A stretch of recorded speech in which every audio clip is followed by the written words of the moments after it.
Hi, it's been 2 days since I had my experience with life casting. I'm going to kind of walk you through the process. Not that I'm an expert at all. I just had it done to me. So this is through the perspective of someone who wants to get life casting done on their head and shoulders. It was it was worse than I was expecting in some ways, but it went really fast. They were like extremely skilled. It took an hour and a half from start to finish, minus like maybe washing my face after a little bit, but like that was another 5 minutes or whatever. So from start to finish, it was about 90 minutes. I had life casting done in order to create a bust of my head and shoulders. That way I could create masks, like wigs, hats, that sort of thing. So costume pieces for the head and shoulders. So that was like the application that I'm looking for. So that means that they ended up pouring they haven't, I don't think they've done it yet, but in the next week or two they will be pouring, I don't know if it's like plaster or some sort of like cement, I don't really know the name of it, but it's like a hard, for the lack of a better word, cement version of my head and shoulders that I can use for measurements and molding and that sort of thing, so I can create my own prosthetics and whatever I really need. Even if you're just kind of like using it for lighting, like how to light yourself, that sort of thing is also useful because you can see how it's working in real time rather than having to stop your camera, run around to the back of the camera, check it. Like I don't have a monitor system and all of that yet. This is for, it's for like filming, it's for performance, it's for costume making, it's for all these sort of things. So that was the purpose I needed it for. I didn't need it to be done in silicone. I'll go through like, it took this much time, so I said 90 minutes. It was $800. That's how much it costed to get this done, which I think is low almost. Like I know it's a lot of money, but just like the amount of work and skill, and there was like 3 people, and I don't know. It seemed like kind of low to me, how much work that was.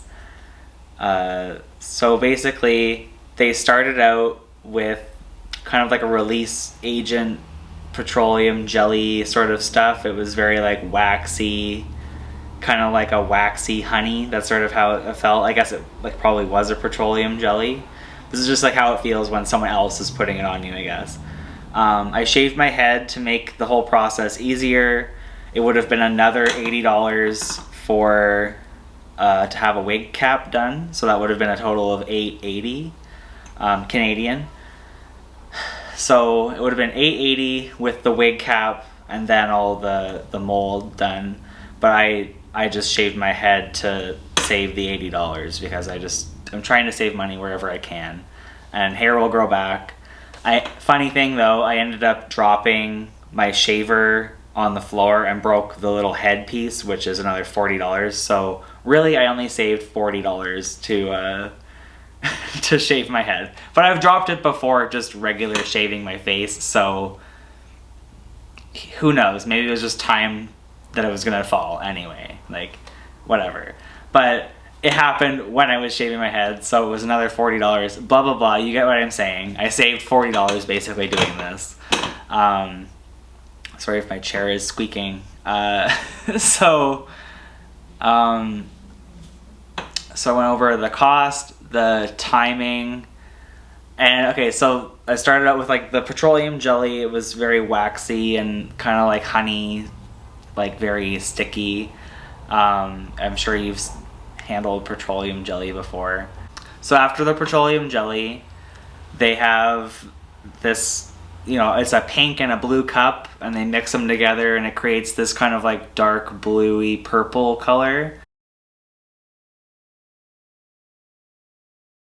and it's like the consistency of I don't know, not like it's not like peanut butter. It's more like runny than that, but it's kind of like a like a melted ice cream sort of feeling. And that was, they did, I think, 2 or 3 layers. It's hard to tell. They didn't use straws up the nose, which I was kind of shocked, because I was like thinking that that was just commonplace, which I guess is just like an old thing that they don't really do anymore, because like the stuff they use now, it's like easier to apply than the old stuff. So they used to use straws because it was kind of like harder to use and harder, like less accuracy with the stuff that they're applying. But now they're able to get more accurate placement of this product. So they basically just painted around my nose with no straws. And built it up that way. I ended up getting a ball of like whatever it is, silicone up my like latex up my nose, which it happened like immediately. It happened like 10 minutes in. So I was like a little bit panicking for like, I was panicking for like most of the time, and I was like really, really trying to like find my center, and like I was really trying to just stay calm and like focus. But just the whole time it was pretty panicky. And like now, like if I had to have it done again, it wouldn't have gone that way, because it turned out okay. But it's like you're very trapped in this thing. So they covered my face and my nose and my mouth first, and then I had the ball at my nose, the ball of like latex, and I was like trying to like trying to blow it out, right? But it wasn't working. So eventually I guess it just ended up getting stuck to the rest of the cast, because it wasn't in there when I took it off, like when they took it off from me. So they put it all here. They put it on your eyes. My eyelashes weren't sticking down because they're really long, so my eyelashes were inside the silicone, and I didn't know that until the very end.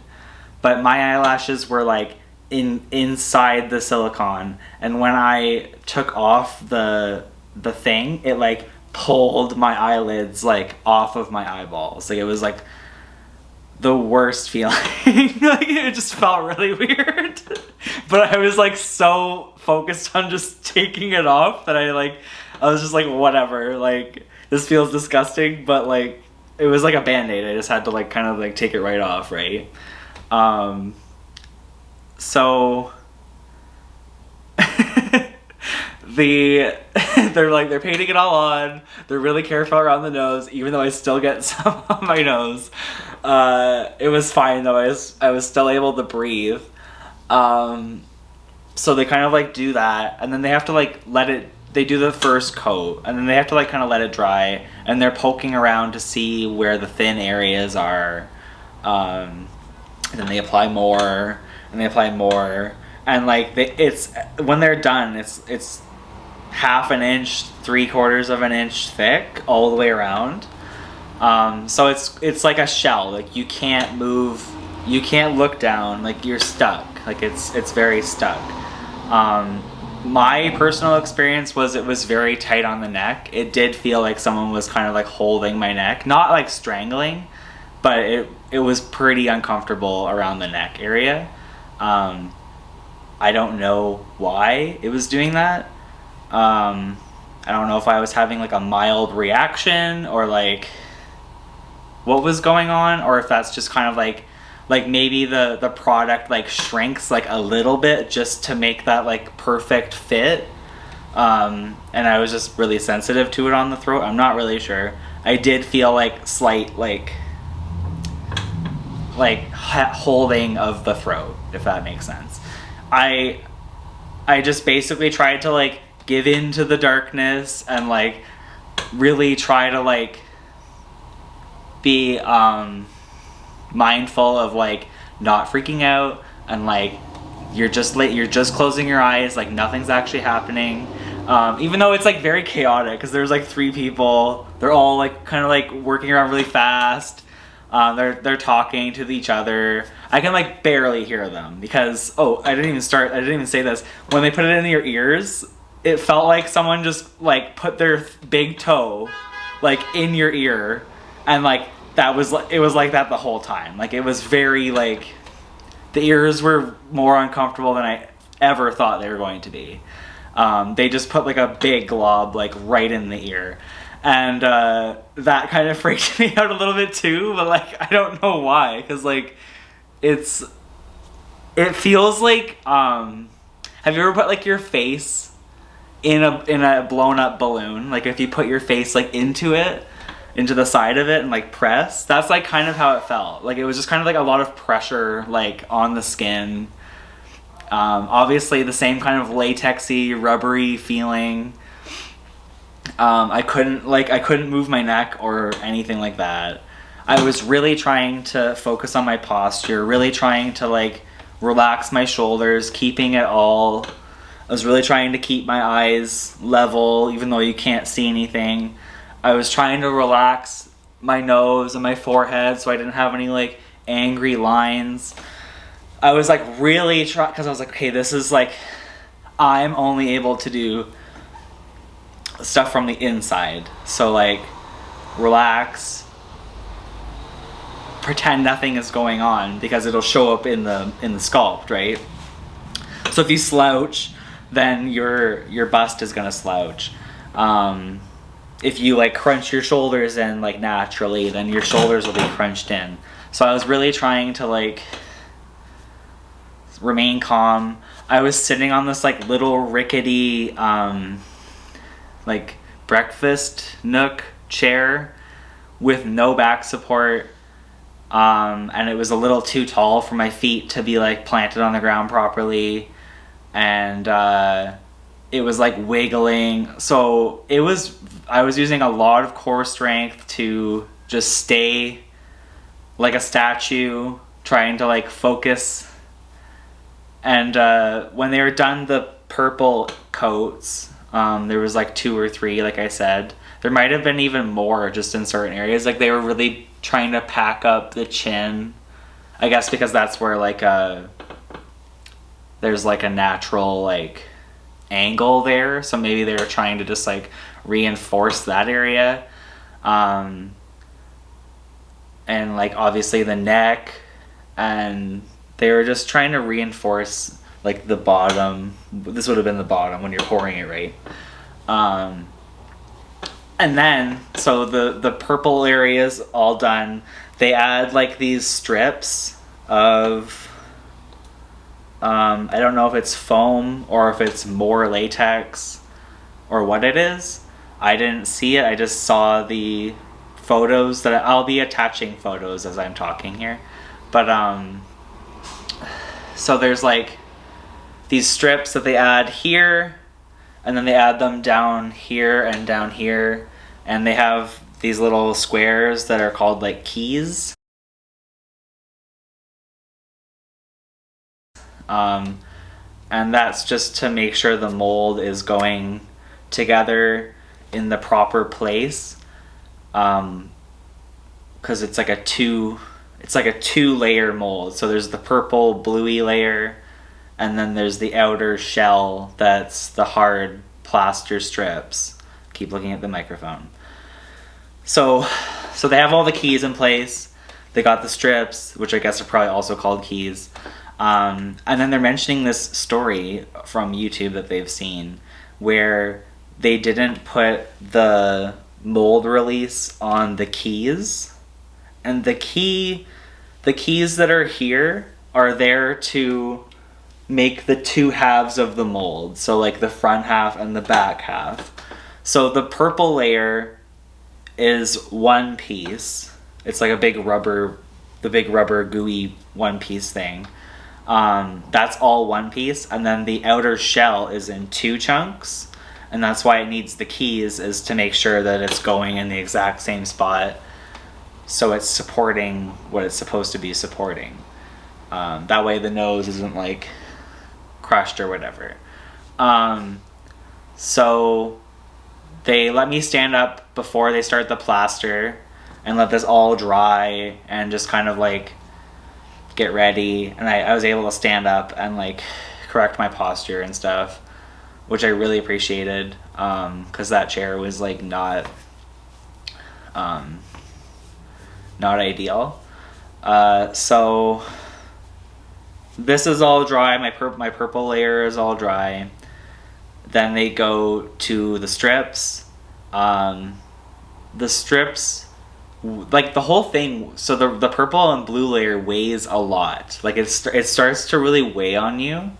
You don't really realize, it just kind of creeps up on you, and you're like, wow, this does weigh a lot. And when they're adding the plaster strips, that like doubles the weight, so it like becomes even more heavy. So they do all the front strips first. They add the mold release from from the front side to the back side, so that they'll come apart. I guess people in the past have forgotten the mold release, and you're essentially like trapped in this plaster case, which would be like a total nightmare. And when they're telling the story, I'm like, I'm inside and I can barely hear, and I'm like, please, you know how sometimes you're talking about something so you think you already did it? So I was like, please let them actually be applying the mold release and not just talking about how people forget to do it and then them making them forget them to do it. So if that makes sense. Like, you know, you're like I was like, please like tell the story and actually add the mold release, and not let this be one of those times where people talk about something they're gonna do and like it in their head it's like they already did it. So I was just really worried about that, because I was like, wow, I don't want to get trapped in here. Like I've already been trapped in here for like an hour.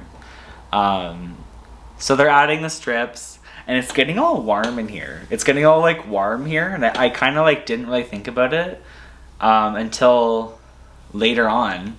But plaster gets warm because it's like a heat reactive product. So the heat, I'm not a chemist. The heat makes the plaster cure, I think, or something. Similar to like clay in a kiln. I think it's something to do with the plaster has to heat up in order for it to, like, the chemical reaction heats up, the heat hardens it. Something like that. I could be like completely wrong. But so it's feeling all warm here, and I'm like, oh, that's weird.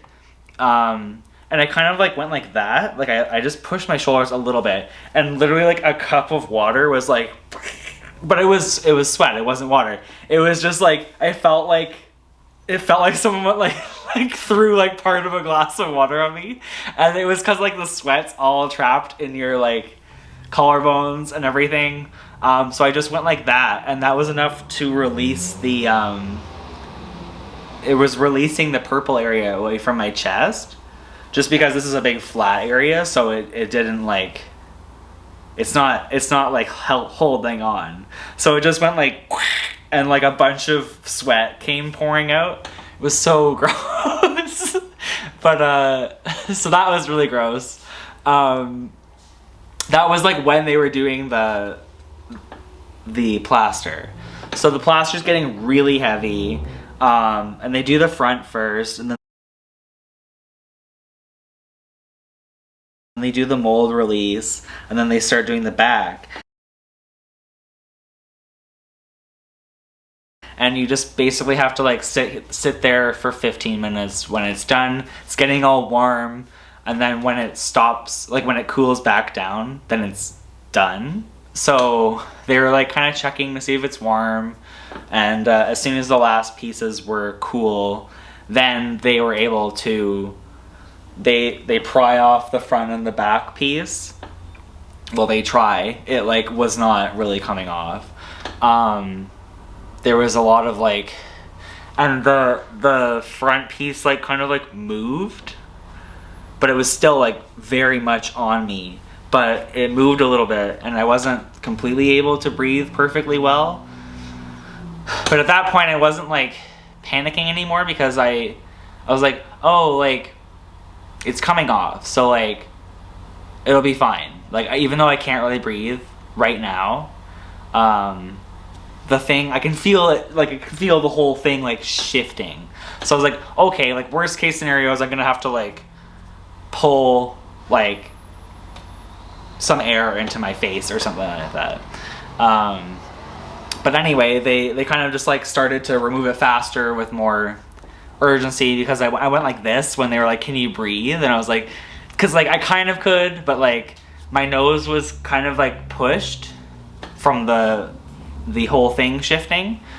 So at that point we were all just kind of like tearing it off. So the ending was a little bit bumpy, but for the most part it sounded like I did a good job.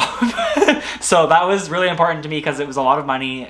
It was like, I'm not going to be able to get this done again. It was in another city. It's like, if I'm going to get this done, it's going to be a whole thing again. Like, it was already a whole thing to get this to this point. So I sat still. You can't really complain because you're like completely entombed. It was oh, and like I said, like my eyelashes were in the thing, and you really had to just like pull, and like my eyelids pulled out basically. It felt like, and they like snapped back, and it was fine. I had a bunch of like petroleum jelly in my eyes and stuff like that. Like, that wasn't very fun. And that doesn't really just wash off. Like, it took me the first night when I got home and I showered, but I still needed another shower the next morning because I could feel it still on my face, like, and I could smell it still. So it might have just been like my soap wasn't like breaking down the petroleum jelly good enough, I guess, probably because I use like gentle soaps, so it probably just didn't like cut it. I should have used like dish soap or something like that, something to really like cut the grease, but I didn't do that. So that would be my one tip, would be cut the grease with some soap, some dish soap.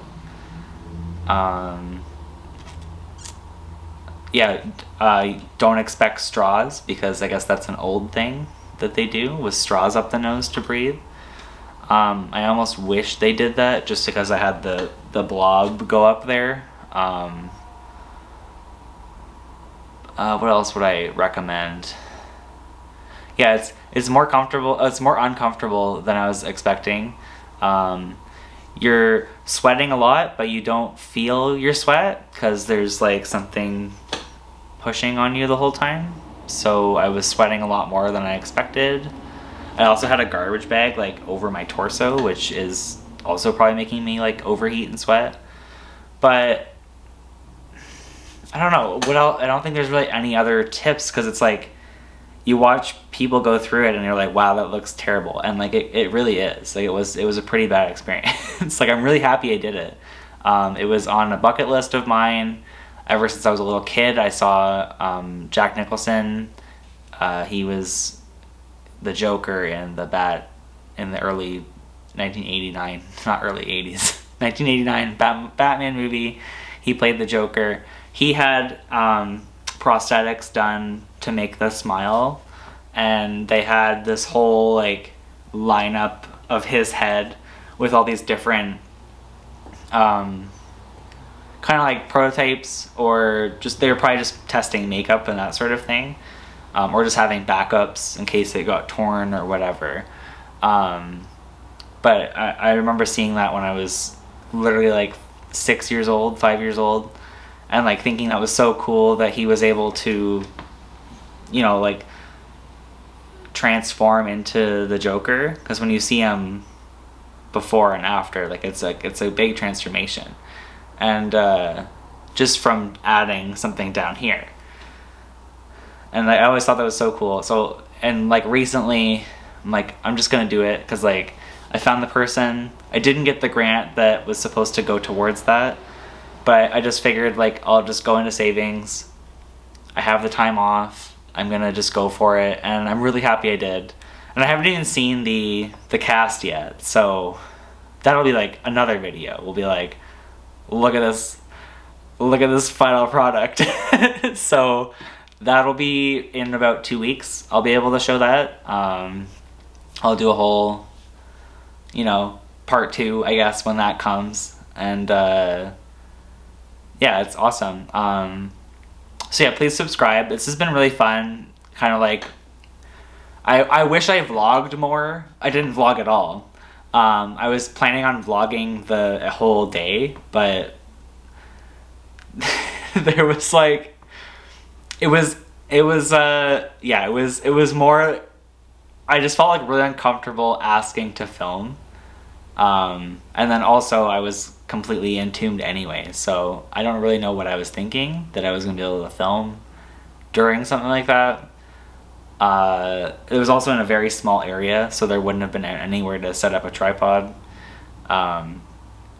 So yeah, I will come back with part 2. Please subscribe if you're interested in this whole journey with me. Okay, thank you. Okay, bye.